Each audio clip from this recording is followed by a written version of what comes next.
I'll begin with invoking the muse of poetry, or the poet herself. This is, the title of this is The Lady of the Trapeze, and the man soaked in gasoline has just suffered a car accident. The Lady of the Trapeze, close your eyes, even the stones come alive, thinks the Lady of the Trapeze. Fire, air, water, trees, the man soaked in gasoline, the moon bathing in a dream, dreaming fire, dreaming trees, thinks the Lady of the Trapeze. Is an angel whispering in his ear, telling him to disappear, dreaming water beyond the seas. The man is dying, hear him wheeze. Hear him mutter, child and wife, hear him adding death and life. See the angel hovering near, listen to the man's one tear edging down his cheek, the angel urging him to speak. Speak of water, speak of trees, thinks the Lady of the Trapeze. He mutters name of wife, of child.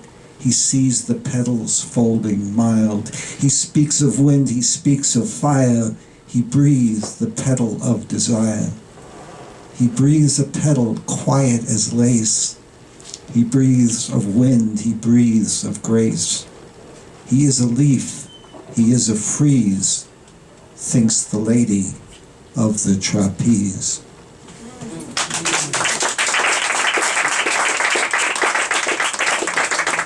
The next poem is, I guess, inspired by some of the incidents that were read about and spoken about in today's poetry. Sometimes when something quite horrifying happens, we deny it. We try not to notice or remember its existence. And I'll leave it to your imagination what this might be, or what was going on in my mind at the time. I'll just, again, leave it to your imagination. This is called No, Nothing Happened Here. Where is the tooth? Where is the bone? Where is the woman's hair?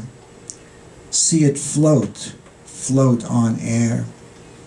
The crow swoops down, the monarch floats black, the spider rests on air, weaving, weaving air. Is there a shadow on the hill? Did someone call our name? Did you hear the petal flare? Do not stare, do not blame.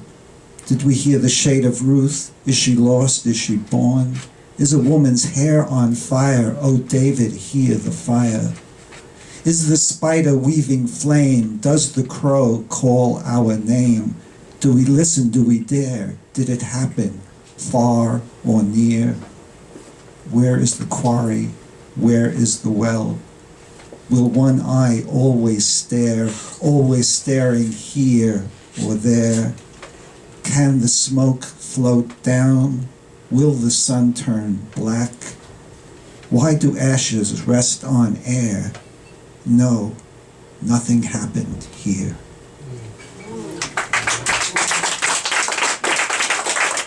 Now, this poem is dedicated to Paul Laurence Dunbar, an African-American poet who died at the age of 34. He was born in 1872 and he died in 1906, and he was the inspiration and template for the poets of the Harlem Renaissance. He wrote a poem with the line, "We wear the mask that grins and lies," and that became the inspiration for this poem. We wear the mask. We wear the mask that grins and lies. We wear the mask that sells, that buys. We were bought, we were sold, so I am told, so I am told. We have to moan the moon, we have to ply the sky, we must buy the moon, we must sell the sky. We must dance the tune the trainer sings, play the loon, flap our wings, but one day the sky will bend, one day the mask will rend, one day when none is all, the mask will break, the moon will fall, the sky will aim, the grinner flame, the trainer cold. So I am told, so I am told.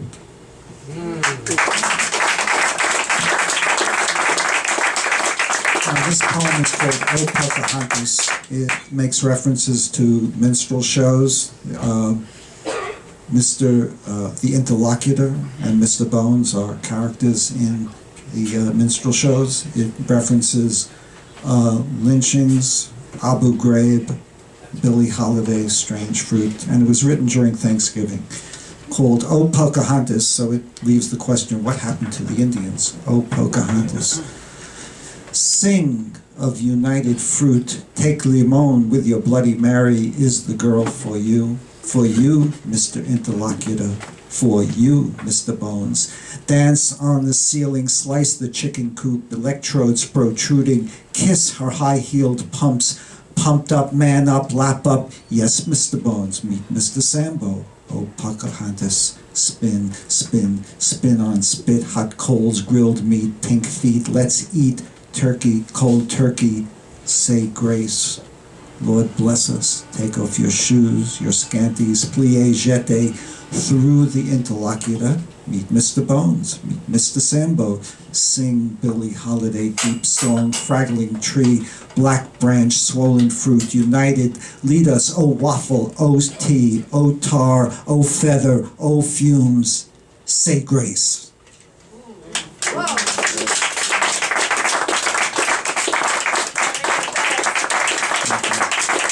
Now, this is a poem inspired by Jack London. There's great poverty in the United States today and in first world countries, but the poverty in New York, London at the turn of the century, the 1890s, was more like a third world country. Jack London didn't just write Call of the Wild and other stories like that, but he wrote fantastic essays and stories about the people who were living in incredible poverty in those days in our country and in England. This is again, takes a line from his called Oh Dear Soft People. Oh dear soft people, inspired by Jack London. Oh dear soft people full of blood and meat, can you imagine in your world of conceit, a world of no bread, a world of no heat, where you wander the gray of the street?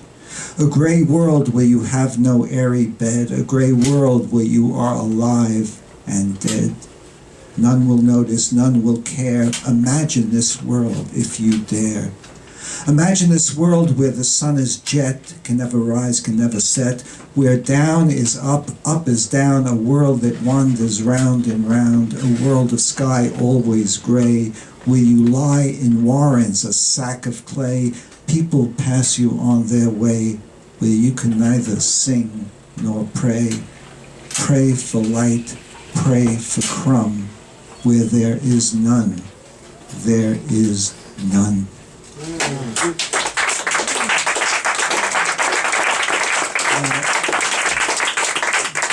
My poems are often inspired by articles in newspapers. This one was in the New York Times a couple of months ago. Faisal bin Ali Jaber, his nephew and his brother-in-law were incinerated by a Predator drone, and he was able to come to Washington with some strong people in back of him and testify before Congress about this. And that's the title of this poem. Faisal bin Ali Jaber was a man. He was a man like other men. Faisal was from Kashmir, a village in Yemen, a man like other men. He came to America for an answer for what he saw. His nephew and his brother-in-law, the imam, incinerated by a predator descended from the sky. Faisal was told by interlocutors, sad-eyed interlocutors, this was the law, this was the law, this was the answer for what he saw. This was the answer, this was the law. None knew what happened before, none knew what was before the law. But the law was inscribed in the sky, and nobody questioned the sky, the sky. Faisal remembered charred bits of human flesh on the road to his brother-in-law. He tried to tell the interlocutors, and they were sad-eyed, for this was the law. Faisal looked around the city, the capital of America, as he strolled about the capital. You have such a beautiful city, he said. to the sad-eyed interlocutors. Fazl ben Ali Jaber was a man like other men. Fazl was from Kashmir, a village in Yemen, a man like other men.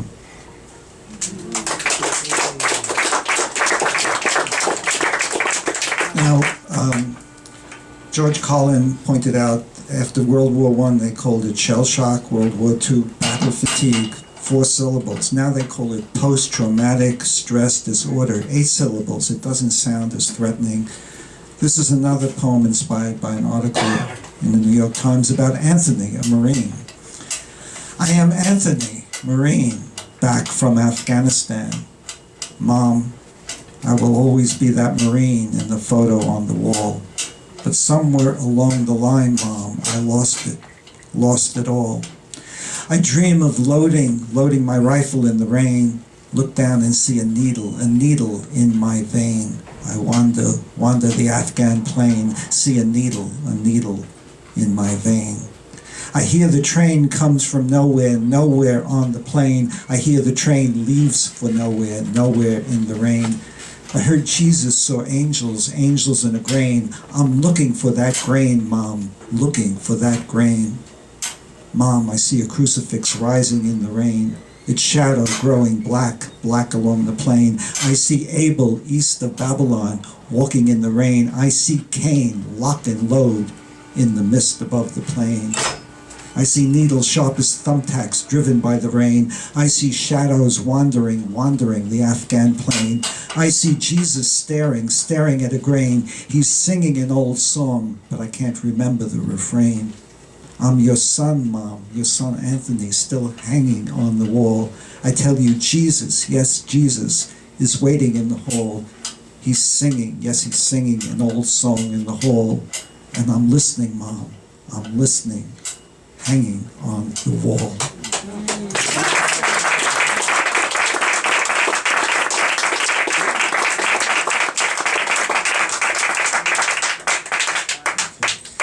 Now, the Norman Rockwell painting sold at Sotheby's Gallery for $46 million. It was originally sold to the Saturday Evening Post for $3,000 back in 1943. You see a grandmother and a child, her grandson saying grace in a diner, and other people are looking on. This brought $46 million. Saying Grace, that's the title of the poem. Saying Grace, the Norman Rockwell painting, Saying Grace, brought in $46 million at Sotheby's Gallery in the York Avenue sales room. Saying Grace, the room went dead quiet as lace, while a tense 9.5-minute bidding battle played out for Saying Grace. A gray cloud crossed the skies, a maid folded curtains lined with lace. A child bent his knee, saying grace. A skull graced with flies, lips of red, out of eyes, a gray cloud folded lies. A spider spun a trace, a lace of light across the skies. A child bent his knee, saying grace. The wind whispered sighs, lined with grace. Lace of clouds across the skies. Clouds of blue crossed white skies, aisles filled with crowds of grace. Cheeks were red with fire of ice. Christ looked up, saw all in place. Crucifix shadow crossed the skies. A child bent his knee, saying grace.